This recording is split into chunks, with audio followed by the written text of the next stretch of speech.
Kunjungan saya ke Cina dalam 3 tahun terakhir lebih dari 5 kali. Dan kunjungan saya ke Silicon Valley 3 tahun terakhir ada kali 2 kali. Ada beberapa hal yang saya bisa kesimpulan dari perjalanan bisnis saya. Perusahaan besar seperti manufaktur dan heavy industry menggeser fungsi SDM atau labor force mereka ke tingkat 0. Kalau perlu tidak pakai buruh lagi. Untuk menggantikan skill worker ini mereka ganti dengan robot artificial intelligence. Perilaku buruh yang suka demo, banyak mengeluh, harus dididik, diajari, menjadi berkurang hingga 90%. Dan ini meringankan kerja bagian HRD. Ini ibarat mobil pakai kopling lalu diputuskan pakai otomatis. Itu menghilangkan lebih dari 40 bagian dari engine mechanical mobil tersebut. Selain lebih efisien di tenaga kerja, maka lebih kecil human error dan kecelakaan kerjanya. Karena kesalahan kerja yang menjadi kecil tersebut dan mesin yang menjadi lebih cepat tersebut, produksi bisa meningkat 2 kali lipat dibandingkan dengan menggunakan tenaga manusia. Teknologi AI, Artificial Intelligence, robotik tumbuh pesat 3 tahun terakhir dan 5 tahun ke depan makin ngeri lagi pertumbuhannya. Industri garment,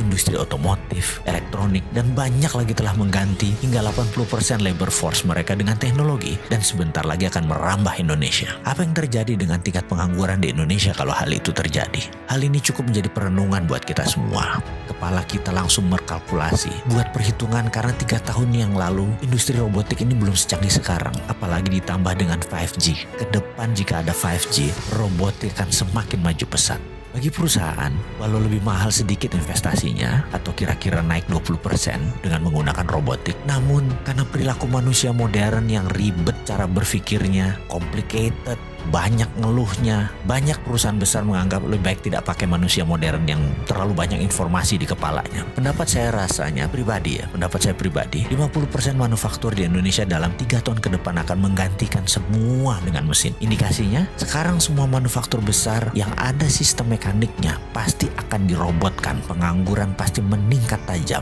Dan bagi perusahaan besar, nggak peduli. Yang penting margin keuntungannya bagus dan bisnis berjaya. Lalu apa yang terjadi dengan SDM tersebut? Ya pengangguran lah pasti di mana-mana. Sebenarnya ada nggak sih yang mikirin solusinya ke depan bagaimana?